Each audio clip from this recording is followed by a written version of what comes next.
So, Signalis. I think it's safe to say it is the most disturbing game I've ever played. Definitely the scariest. I feel like it's redundant to even ask the question as if this game is art or if it's a horror game. It gets under my skin in a way that no game has really ever gotten under my skin, and every time I think it's a very interesting game, and I thought, oh, this would be a very good game to make a video on, because I love Resident Evil and I love Silent Hill and I love survival horror, and yet this game does so many things that make me not want to play it. And I don't know. I don't even know where to begin with Signalis, a game that in less than 2 years has already inspired a treasure trove of insightful video essays, diving deep into its litany of references, making anything I attempt to say seem elementary by comparison. If you're watching this, you probably already know whether Signalis is going to be your jam or not. I thought it would be mine when I initially tried it out during its October 2022 release. I remember reading the Eurogamer review and thinking, man, a retro survival horror game in the style of 90s Resident Evil and early 2000s Silent Hill? Sign me up, cross the T's, and dot the I's, because I am all in. Our game's meant to be fun is a phrase that doesn't get tossed around as casually as our game's art, and probably for good reason. Because I'd be lying if I said fun ever entered the picture as I forced myself to trudge through Signalis in very small increments. The first game that ever gave me this feeling of insurmountable dread was the original Silent Hill, specifically the opening of the game when Harry Mason loses his daughter, desperately searching for her down polygonal PlayStation 1 alleyways, where he encounters a bizarre crucified entity before an army of demon children surround him. I sat there, detached from my controller, paralyzed by fear and uncertainty, frustrated with what the game expected of me. I had no weapons and less than a 0 chance of escape. All the game wanted was total submission as I allowed the demon children to repeatedly plunge their daggers into my middle-aged avatar. Harry then jolts awake in a diner to begin another nightmare. Signalis' subject matter is brutally difficult in a way that makes Resident Evil's camp, and hell, even a lot of the best Silent Hill pedestrian by comparison. It's even more oppressive than Silent Hill, which many would say was around the time survival horror decided to grow up. But even more, Signalis' game design echoes the cruelty of its environment. And without the cruelty of the game's archaic game design, which is surely to turn off a lot of modern sensibilities, there would be something fundamentally lacking in Signalis. Silent Hill had stressful game design, sure, but Team Silent never considered limiting your inventory like in classic Resident Evil. 2024's Crow Country, another instant classic retro survival horror game, takes the more forgiving approach to inventory space by simply choosing to never burden the player with it. Elster follows in the lineage of Chris Redfield from Resident Evil 1, only having 6 available slots of inventory space, the rule of 6. This strict limitation forces you to choose between different types of items to bring with you from your safe haven: weaponry, ammo, health, and key items. The 2002 Resident Evil remake added defense items that didn't cost you an inventory space, even allowing you to stack a few at a time without worry. Not so in Signalis. In addition to the handgun, shotgun, magnum, and grenade launcher typical of the survival horror genre, the cattle prod also takes up a space. And it isn't a defensive weapon. Instead, Elster must patiently wait as a reanimated replica shambles its way towards her, where you must carefully time when to hit the left bumper, and I feel like even if you time it perfectly, the game will still force you to take a hit more often than not. It's all a bit funky and janky, which is in step with PlayStation 1 survival horror, but not everyone was impressed with its intention. Less kind reviews of Signalis called it needlessly bureaucratic, but I'd say that's precisely the point. Because in addition to inventory management, a large percentage of Signalis is spent, if you so choose, reading memos. Reviews for Signalis were mostly positive, but it is not unanimously acclaimed like some of its other indie contemporaries, sitting in at 82% on OpenCritic. I was most surprised by James Stephanie Sterling's 6.5 out of 10 review. They were especially annoyed by the fact that the flashlight isn't treated as an attachment, but rather another item that takes up inventory space. You find the flashlight about halfway through the game. It's needed to illuminate rooms in the base that are pitch black. They write, quote, "Signalis' biggest issue is, by far, a miserably restricted inventory that limits Elster to carrying a mere 6 items at a time. In a game where you're expected to endlessly ferry puzzle items and keys around, you're forever faced with the prospect of backtracking to safe rooms and dumping things into the storage container. Absolutely everything, crucial quest items, tools, weapons, ammo, medical kits, takes up a slot to the point of ridiculousness. The simple flashlight shouldn't take up inventory space, especially when it's equipped and literally worn by the protagonist. It's honestly stupid both in and out of the game's universe." It's difficult to justify why the developers would tax a player this way, but I do believe it was intentional. Signalis is fundamentally a game about cruelty, and it makes sure to always keep Elster and the player in a state of discomfort. The classic Resident Evils have a tendency to start difficult and get easier the more you progress and accumulate items. The sequel even rewards your persistence by giving you an additional 2 inventory slots about halfway through, making the bureaucracy of item management almost a non-issue. But Signalis remains singularly focused on bombarding the player with uncertainty, which is a rarity in a time when we expect quality of life improvements, like knowing which items to take with us beforehand do the work for us. But if we already know what to bring, we know what Signalis expects from us. It is just as retro as its dated technology in this sense. I admit it deeply frustrated me too because I was unable to plow my way through the game. I couldn't tell you how many times I was relieved to find a new safe room and simply sit there for a couple of minutes, disassociating into the harsh red glow of the CRT screens. Though my brain had been conditioned to keep going ahead to see through to the next checkpoint, I took solace in the recuperation, giving myself as much quiet time as I needed before venturing back out into a dreadful and cruel situation. I was, dare I say, role-playing. Sterling's other main beef are the puzzles, which they reduced to little more than memorization tests. And that's fair. I'd be lying if I didn't look up the solution to puzzles via guides at multiple points. And look, I'm definitely not above using your phone while trying to solve an obtuse puzzle. If I'm honest, puzzle solving is my least favorite component to survival horror. It's something I tolerate because it is a staple of the genre, for better or worse. Like a Souls boss, solving it may give me a temporary confidence boost, but eventually my self-esteem will inevitably plummet as I hit the next boss or puzzle wall. But Signalis' puzzle design is commendable for giving the player so many mediums by which to solve them. For the first time in forever, I was jotting down notes on a literal notepad like I was playing a Lucas Pope game. But you can use your phone to take screenshots. This is a game released in 2022 after all. And if you want to be hardcore in your immersion, which James and myself certainly were not, there's the eidetic module you find, which can take up to 6 pictures. But it takes up a slot in your inventory. The description of the camera is that it is a very outdated technology. There are 2 puzzles I'd like to highlight here that don't involve using memory. The first one forces you to scan visual clues, the dreaded incinerator puzzle. I was overwhelmed the first time I encountered this monstrosity. I mean, just look at the design of this thing. Elster is tasked with matching the CO2, oxygen, and gas levels until the angular lines match the fluid red line. Initially, I spent so much time focusing on the graph and the knobs, hardly understanding how they related. But the most important component to the puzzle are the indicators to the left, which tell you if you have too much or too little of each element via blinking lights.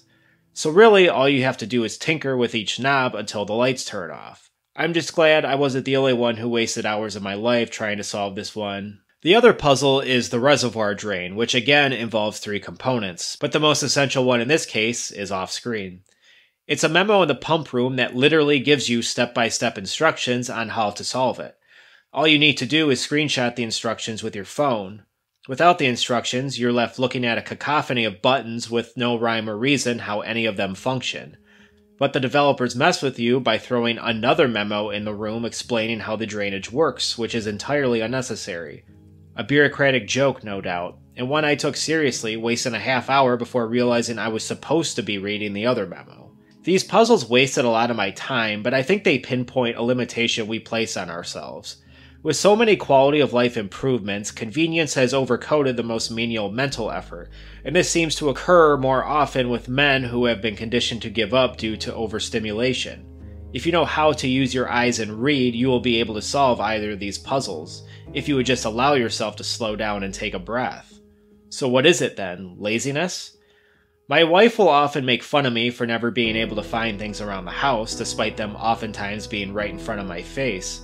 The problem lies in process of elimination, as there are usually a bunch of other items that are not the item I'm looking for. A search game, in other words. I've seen TikTok videos call this a lack of emotional stamina.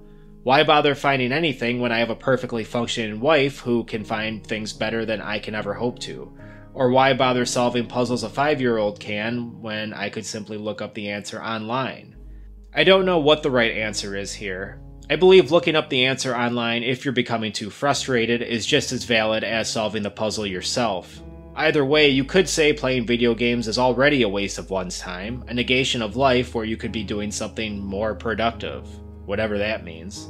You could say Signalis is ingenious in bureaucratizing its inventory management, and I seem to fall in this line. If you're playing blind for the first time, you will inevitably become frustrated finding a room that has, say, a healing item, ammo, a cattle prod, and a key that you need to progress the story, but you chose to sacrifice not taking more ammo for your shotgun, but you only have one available space for these 4 items. And the sound indicating you don't have enough space multiplies your despair. It's a growl, almost like your stomach is begging you to feed it. To me, the best survival horror games are the ones I want to replay every other year. My favorite part of any good survival horror is its replayability. I don't mean in the sense of seeing new content, I mean how much of this map have I mastered. Having memorized the puzzles, which Sterling says is something they can't do due to memory trouble. I have a personal preference towards this type of survival horror mastery, where through repetition I've learned how to conquer the game while giving myself customizable difficulty options. It's like returning to a great book or movie, and this returning simply isn't conducive to longer form RPGs with massive open worlds that can take upwards of 50 hours. And as much as I love The Witcher 3 and Red Dead Redemption 2, I don't see myself realistically having the time to return to those every 2 years.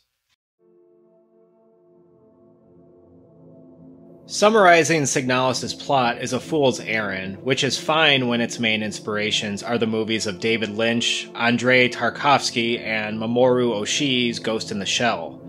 Things unfold non-linearly and with a dream logic. It takes from the H.P. Lovecraft story The Festival, in which the main character descends into a version of Massachusetts he wished he hadn't. Signalis demands you descend multiple times because there is no escape from the hell you're in, only a furthering spiral downward. All that you're given is that you're a replica named Elster, not because that's your actual name, but because you belong to the model of replica known as LSTR. LSTR units are known for being stoic loners, making them ideal common soldiers.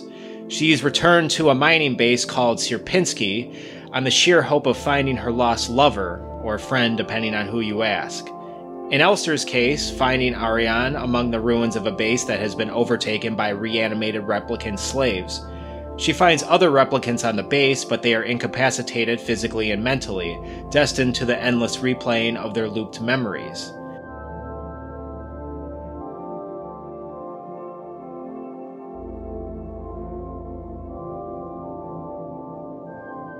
As I mentioned earlier, a large percentage of Signalis is spent reading memos, or what kids these days call lore. And there is a ton of lore in Signalis, more than most survival horror games. It's pretty much all exceptionally written. If the cruelty lies in the gameplay and environments of Signalis, the act of reading provides a momentary respite from the horror, but the content of the lore is disturbing. It especially gives us a better understanding of the different types of replicas, and the specific ways in which they are categorized. Ariane is a deeply sensitive soul. Though wikis describe her as a gestalt, she'd probably be most closely categorized as a colibri, a type of replica that is highly susceptible to influence and can be a burden to others. They are seen as passive and emotional, which in an authoritarian society can become a problem that needs to be reindoctrinated. The EULR units are described as the backbone of Yusan Nation's workforce. They are good for entry-level positions like cleaning, cooking, and remedial office work. They could be exploited for their sociability, masking as people-pleasers who won't rock the boat. Elster finds a memo of a EULR unit who lacks a sense of direction, getting lost in the base without the aid of a map, fated to sleep on the floor for an entire cycle. As someone who obsessively pulls up a map every 10 seconds in survival horror games, and who has a terrible sense of direction in real life, the memory of reading this note will stick with me for a long time. ARAR units fulfill the common sense handiwork that EULR units can't. They are hard to read due to their expressionless faces. For example, an ARAR unit who is talked down to might not show they're offended, but will harshly judge the offender around other ARARs. But the EULR can use their sociability to determine how they truly feel, which is why it's essential that the two become allies. This keeps them in check. Star units are towering replicas that are proficient in objectivity, which is essential under authoritarian rule because they're obedient and encourage the proliferation of obedience. Failure to fall in line results in punishment that can result in death. In an interview with Vice, designer Yuri Stern is asked if she believes Signalis is successful in forging its own identity with all of its influences. She answers honestly that she doesn't know, saying a central question of the game is, what is the worth of a replica, a copy of a copy? Plato said thousands of years ago that all art is a copy of a form, an illusion that runs counter to ordinary lived experience. Fetish objects are what keeps replicas stable as a means to tolerate their unbearable condition as enslaved members of a concentration camp. EULR units, for example, are based on the memories of a ballet dancer, so they must have access to cassette tapes in order to fulfill their function. ARAR units are kind and timid, but will judge harshly if they're offended by other units. They are pacified by having plants to take care of. In his book Capitalist Realism, Mark Fisher diagnoses a symptom of late capitalism that begins forming with Gen X and millennial generations, called depressive hedonia. He writes, quote, "Depression is usually characterized as a state of anhedonia, or an inability to experience pleasure, but the condition I'm referring to is constituted not by an inability to get pleasure so much as by an inability to do anything except pursue pleasure." End quote. As advertising routinely implores us to enjoy the fetish objects sold to us, we paradoxically are both saddened by the state of affairs, but have no choice but to consume the things we enjoy, and yearn to share it with people we love. People probably just as broken as us. He writes further, quote, "A consequence of indefinite motive power is that external surveillance is succeeded by internal policing. Control only works if you are complicit with it." End quote. So the replicas are not only subject to the old disciplinary measures. In this regime, passive consumption of fetish objects ensures there will be no hope of revolution. But what if that wasn't the case? As hopeless as the enslaved nation of Yusan is in its passivity, as hopeless as our present conditions seem as we hurl ever closer to climate catastrophe, endure egomaniacal politicians, and witness endless images of injustice, we're paralyzed by our fear and can no longer offer any alternative, so we consume. And it is here that I believe Signalis stands tall as a copy of a copy. It reminds us to continue to love in spite of it all, in spite of a culture industry that is purposely feeding us images that we're supposed to consume in order to forget. In The Matrix Reloaded, Neo learns via the architect that he's currently experiencing the 6th iteration of the Matrix. It's an endless cycle of ends and beginnings, but the difference in Keanu's Neo is that he is motivated irrationally by love. Not by rational objectivity, not by the quote-unquote common good. He's given a choice, either save Zion by rebooting the Matrix again to a 7th iteration, thus fulfilling the role shared by his unremarkable predecessors, or risk the certainty of the remainder of humanity in order to save Trinity.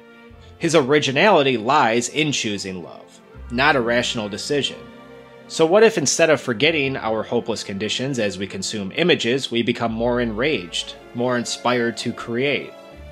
Quote, "Instead of only ever indoctrinating audiences, mass culture retains a utopian potential precisely because it might make that which has been unseen suddenly seeable and on a mass scale."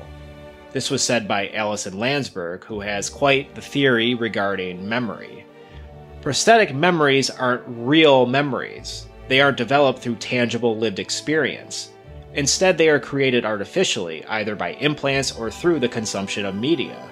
It's unclear how much of the replica's memories are a result of media consumption via fetish objects or implants, but in either case, they are definitely not authentic. The proliferation of mass media in modern culture created popular art that wasn't exclusionary. This meant that anyone from any class or ethnicity now had access to media that in a previous time had been reserved for the noble and wealthy classes. The widespread availability of mass media created a revolutionary potential for more and more people to develop empathy after watching an experience that otherwise may have never been possible in a different time. For example, I didn't even know about the Tulsa Massacre until I saw Lovecraft Country, a show made and starring mostly black people. Of course I knew that black people had been, and have been, oppressed in my country, but awareness of the Tulsa Massacre increased my level of empathy and understanding that not only have black people been oppressed, but they've been able to thrive through talent, hard work, and creativity despite the incredible limitations enforced on them. But there is a cynical side to Landsberg's theory about prosthetic memory. As much as we'd like to hope they hold the potential for collective change, the reality remains that for many white people, and especially heteronormative white men, these artificial memories will remain solitary, choosing instead to placate the ego by viewing oneself as the lone hero of one's story. Whether that be as a homicidal soldier in a Call of Duty campaign, where the suppression of the enemy is encouraged through torture and first-person shooting, or in the fantasy realm of games like Skyrim, where the entire world stops at your convenience as the noble savior. Landsberg acknowledges that while prosthetic memories can inspire empathy, which is an understanding of people with experiences different from our own, sympathy is an understanding of having gone through similar experiences. Like when you tell someone something that's been bothering you, and the only way they know how to respond is by relating to you with a story that they went through. Sympathy is hierarchical in this way because sameness has the potential to categorize and divide people based on their differences, keeping them apart. And there's more shared sympathy in Signalis between the replicas, whose memories, whether they're real or not, are held hostage and exploited. And an even more cynical question comes out of this dilemma of why we love to consume art, even as hopeful agents of societal change. Namely, why do we enjoy being traumatized so much? Do we even want to live in a conflict-free world? Or are we just waiting for the inevitable to happen?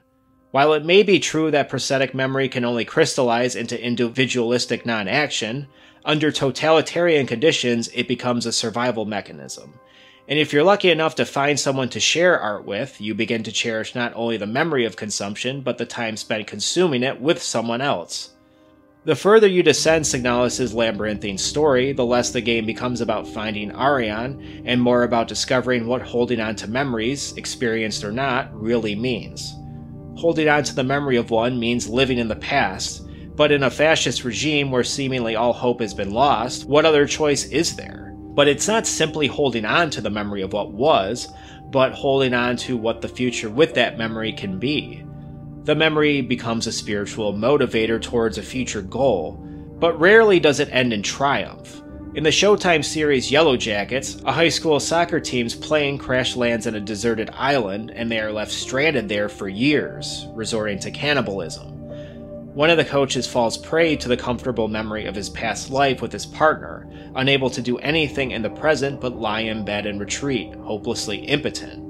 In Holocaust survival Viktor Frankl's memoir, Man's Search for Meaning, a fellow inmate dreamt the end of the war and that liberation from the camps would happen on March 30th, 1945. He dreamt this in February. On March 30th, nothing changed. Liberation wasn't any closer. The man fell severely ill with typhus and died the following day. Viktor Frankl survived the Holocaust and was able to write his memoir because he held on to the memory of his wife. It didn't matter if she was dead or alive because her memory lived on. This is the fuel that motivates both him and Elster. Even if you're completely powerless and subservient to fascism, you still have the memory.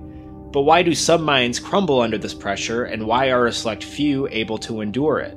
Quote, a man who becomes conscious of the responsibility he bears towards a human being who affectionately waits for him will never be able to throw away his life. He knows the why for his existence and will be able to bear almost any how, end quote. Viktor Frankl learned an important lesson in this, a maxim for a life that must be lived while enduring endless tragedy. The aspects of his tragic triad are suffering, guilt, and death. Suffering is inevitable in tragedy, but we can choose to change a situation that causes us unnecessary suffering. Guilt can only be overcome when one becomes aware of the responsibility that we are all free to choose, albeit in limited ways. And death implies that life is irreversible once the present becomes past. Once we make a choice, we're destined for it to take shape in the memory of the past. And hence his imperative, live as if you were living for the second time and had acted as wrongly the first time as you are about to act now. During the first ending of Signalis, Elster doesn't find Ariane. Instead, she hallucinates her in the red waste before being implored to remember our promise and be not afraid. The game inexplicably ends with no answers, only an imperative to wake up. The game doesn't make it explicit, but the only way to continue is to start a new game from the main menu.